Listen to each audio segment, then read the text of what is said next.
भजन संहिता अध्याय 71। एक वृद्ध की प्रार्थना। हे यहोवा, मैं तेरा शरणागत हूं, मेरी आशा कभी टूटने न पाए। तू तो धर्मी है, मुझे छुड़ा और मेरा उद्धार कर। मेरी ओर कान लगा और मेरा उद्धार कर। मेरे लिए सनातन काल की चट्टान का धाम बन, जिसमें मैं नित्य जा सकूं। तूने मेरे उद्धार की आज्ञा दी है, क्योंकि तू मेरी चट्टान और मेरा गढ़ ठहरा है। हे मेरे परमेश्वर, दुष्ट के और कुटिल और क्रूर मनुष्य के हाथ से मेरी रक्षा कर, क्योंकि हे प्रभु यहोवा, मैं तेरी बाट जोहता आया हूं। बचपन से मेरा आधार तू है। मैं गर्भ से निकलते ही तेरे द्वारा संभाला गया। मुझे मां की कोख से तू ही ने निकाला, इसलिए मैं नित्य तेरी स्तुति करता रहूंगा। मैं बहुतों के लिए चमत्कार बना हूं, परंतु तू मेरा दृढ़ शरण स्थान है। मेरे मुंह से तेरे गुणानुवाद और दिन भर तेरी शोभा का वर्णन बहुत हुआ करे। बुढ़ापे के समय मेरा त्याग न कर। जब मेरा बल घटे तब मुझको छोड़ न दे, क्योंकि मेरे शत्रु मेरे विषय बातें करते हैं और जो मेरे प्राण की ताक में हैं, वे आपस में ये सम्मति करते हैं कि परमेश्वर ने उसको छोड़ दिया है। उसका पीछा करके उसे पकड़ लो, क्योंकि उसका कोई छुड़ाने वाला नहीं। हे परमेश्वर, मुझसे दूर न रहे।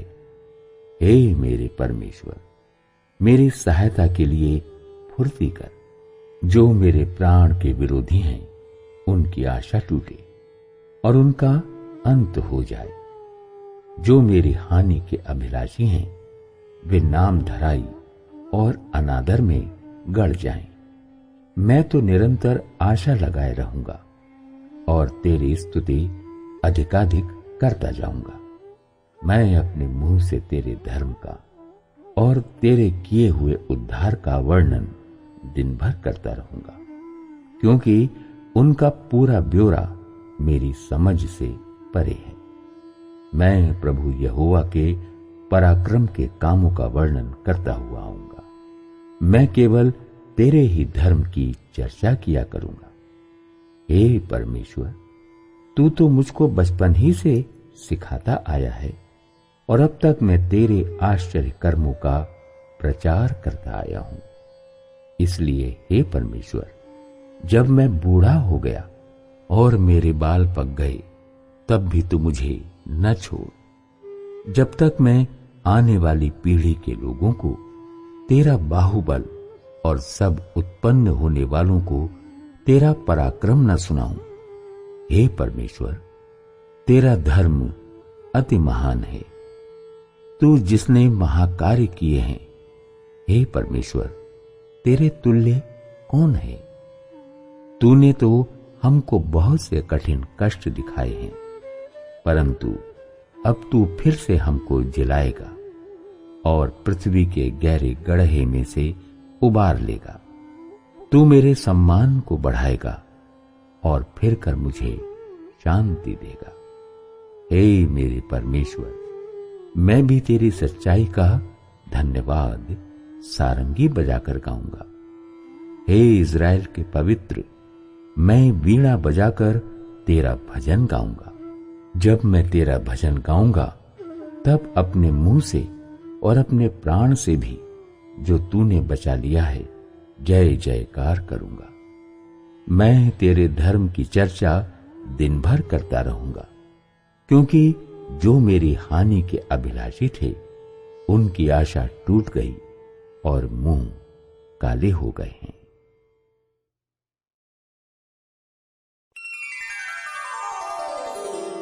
भजन संहिता अध्याय 72। धर्मी राजा का राज्य। हे परमेश्वर, राजा को अपना नियम बता। राजपुत्र को अपना धर्म सिखला।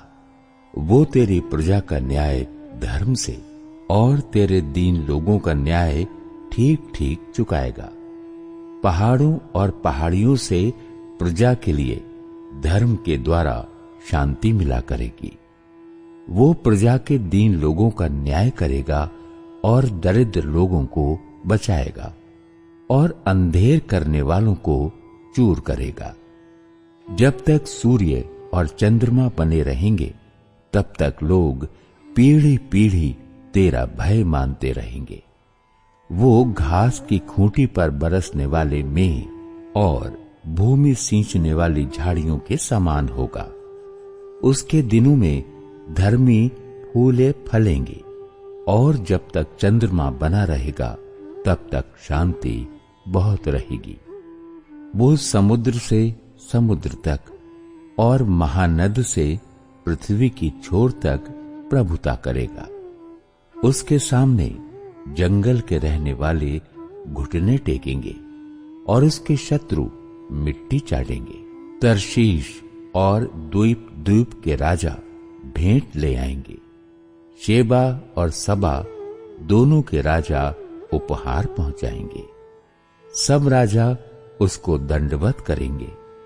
जाति जाति के लोग उसके अधीन हो जाएंगे, क्योंकि वो दुहाई देने वाले दरिद्र का और दुखी और असहाय मनुष्य का उद्धार करेगा। वो कंगाल और दरिद्र पर तरस खाएगा और दरिद्रों के प्राणों को बचाएगा। वो उनके प्राणों को अंधेर और उपद्रव से छुड़ा लेगा और उनका लहू उसकी दृष्टि में अनमोल ठहरेगा।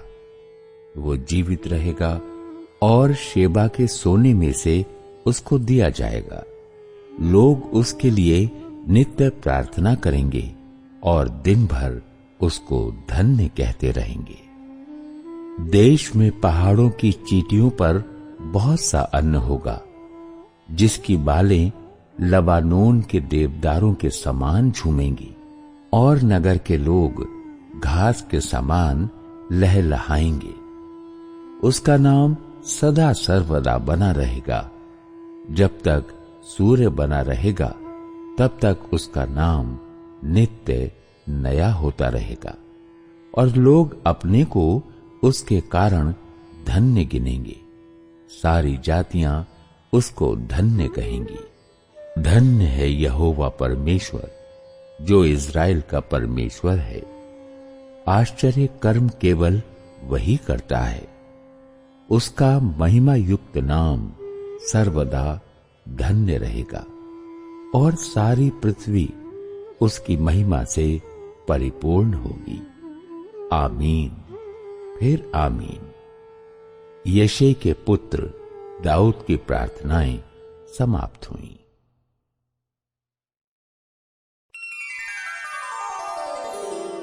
भजन संहिता अध्याय 73, तीसरा भाग। परमेश्वर का न्याय। सचमुच इज़राइल के लिए अर्थात शुद्ध मन वालों के लिए परमेश्वर भला है। मेरे डग तो उखड़ना चाहते थे, मेरे डग फिसलने पर ही थे, क्योंकि जब मैं दुष्टों का कुशल देखता था तब उन घमंडियों के विषय डाह करता था, क्योंकि उनकी मृत्यु में वेदनाएं नहीं होती, परंतु उनका बल अटूट रहता है। उनको दूसरे मनुष्यों के समान कष्ट नहीं होता और अन्य मनुष्यों के समान उन पर विपत्ति नहीं पड़ती। इस कारण अहंकार उनके गले का हार बना है, उनका ओढ़ना उपद्रव है। उनकी आंखें चर्बी से झलकती हैं, उनके मन की भावनाएं उमड़ती हैं। वे ठट्ठा मारते हैं और दुष्टता से अंधेर की बात बोलते हैं। वे डींग मारते हैं। वे मानो स्वर्ग में बैठे हुए बोलते हैं और वे पृथ्वी में बोलते फिरते हैं। इसलिए उसकी प्रजा इधर लौट आएगी और उनको भरे हुए प्याले का जल मिलेगा। फिर वे कहते हैं, परमेश्वर कैसे जानता है? क्या परम प्रधान में कुछ ज्ञान है? देखो, ये तो दुष्ट लोग हैं, तो भी सदा आराम से रहकर धन संपत्ति बटोरते रहते हैं। निश्चय मैंने अपने हृदय को व्यर्थ शुद्ध किया और अपने हाथों को निर्दोषता में धोया है, क्योंकि मैं दिन भर मार खाता आया हूं और प्रति भोर को मेरी ताड़ना होती आई है। यदि मैंने कहा होता मैं ऐसा ही कहूंगा, तो देख, मैं तेरी संतान के साथ क्रूरता का व्यवहार करता। जब मैं सोचने लगा कि इसे मैं कैसे समझूं, तो ये मेरी दृष्टि में अति कठिन समस्या थी, जब तक कि मैंने ईश्वर के पवित्र स्थान में जाकर उन लोगों के परिणाम को न सोचा।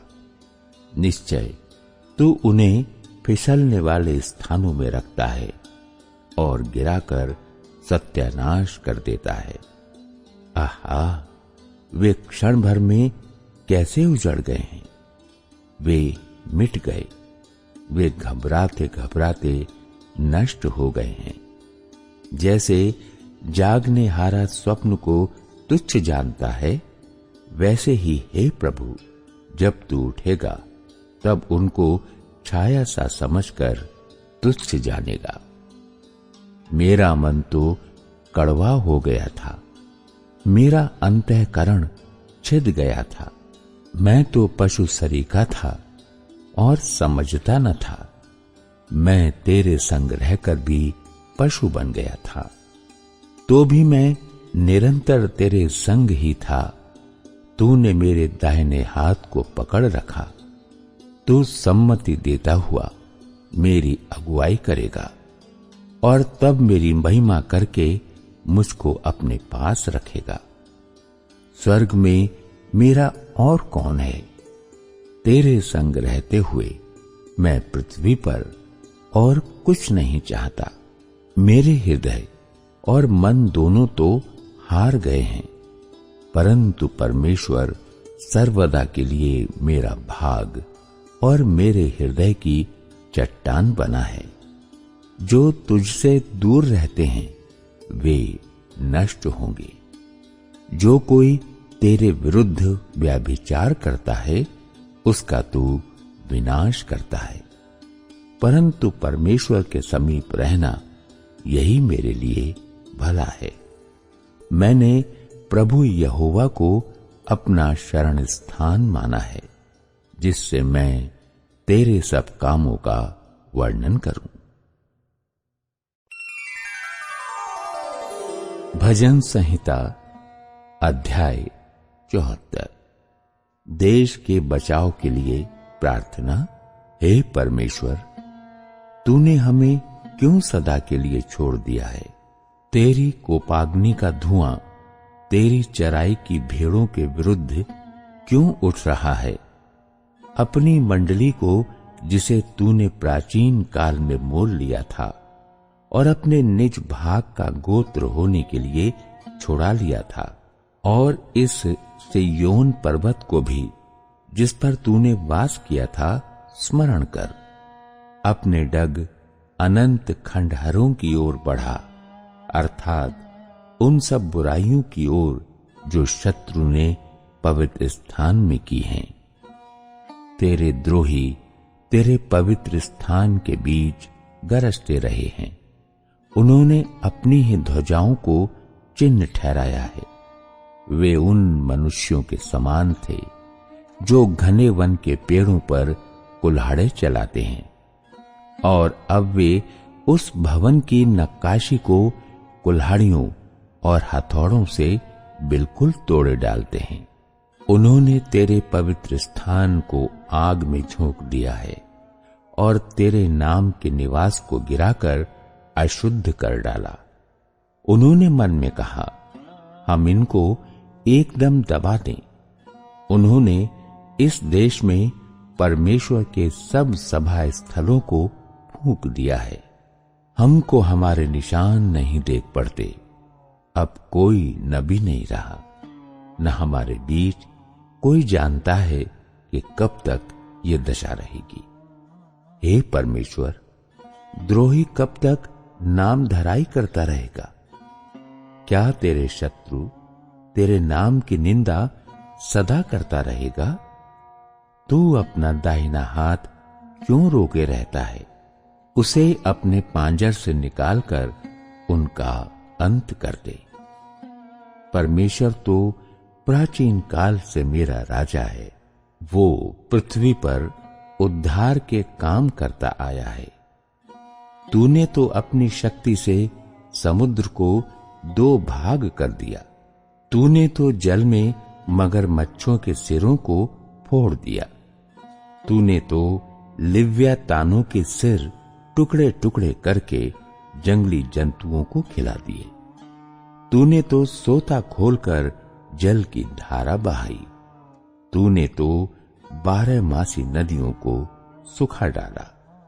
दिन तेरा है, रात भी तेरी है। सूर्य और चंद्रमा को तूने स्थिर किया है। तूने तो पृथ्वी की सब सीमाओं को ठहराया। धूप काल और जाड़ा दोनों तूने ठहराए हैं। हे यहोवा, स्मरण कर कि शत्रु ने नाम धराई की है और मूढ़ लोगों ने तेरे नाम की निंदा की है। अपनी पिंडुकी के प्राण को वन पशु के वश में न कर। अपने दीन जनों को सदा के लिए न भूल।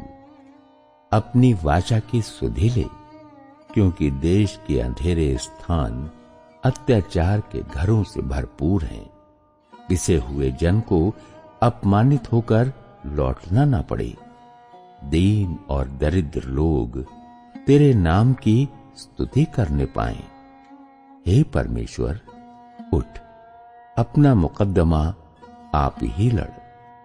तेरी जो नाम धराई मूढ़ द्वारा दिन भर होती रहती है, उसे स्मरण कर। अपने द्रोहियों का बड़ा बोल न भूल। तेरे विरोधियों का कोलाहल तो निरंतर उठता रहता है। भजन संहिता अध्याय 75। परमेश्वर का न्याय। हे परमेश्वर, हम तेरा धन्यवाद करते, हम तेरे नाम का धन्यवाद करते हैं, क्योंकि तेरा नाम प्रकट हुआ है। तेरे आश्चर्य कर्मों का वर्णन हो रहा है। जब ठीक समय आएगा, तब मैं आप ही ठीक ठीक न्याय करूंगा। जब पृथ्वी अपने सब रहने वालों समेत डोल रही है, तब मैं ही उसके खंभों को स्थिर करता हूं। मैंने घमंडियों से कहा, घमंड मत करो, और दुष्टों से सींग मत ऊंचा करो। अपना सींग बहुत ऊंचा मत करो, न सिर उठाकर ढिठाई की बात बोलो, क्योंकि बढ़ती न तो पूर्व से, न पश्चिम से, और न जंगल की ओर से आती है, परंतु परमेश्वर ही न्यायी है। वो एक को घटाता और दूसरे को बढ़ाता है। यहोवा के हाथ में एक कटोरा है, जिसमें का दाख मधु झाग वाला है। उसमें मसाला मिला है, और वो उसमें से उंडेलता है। निश्चय उसकी तलछट तक पृथ्वी के सब दुष्ट लोग पी जाएंगे। परंतु मैं तो सदा प्रचार करता रहूंगा। मैं याकूब के परमेश्वर का भजन गाऊंगा। दुष्टों के सब सींगों को मैं काट डालूंगा, परंतु धर्मी के सींग ऊंचे किए जाएंगे।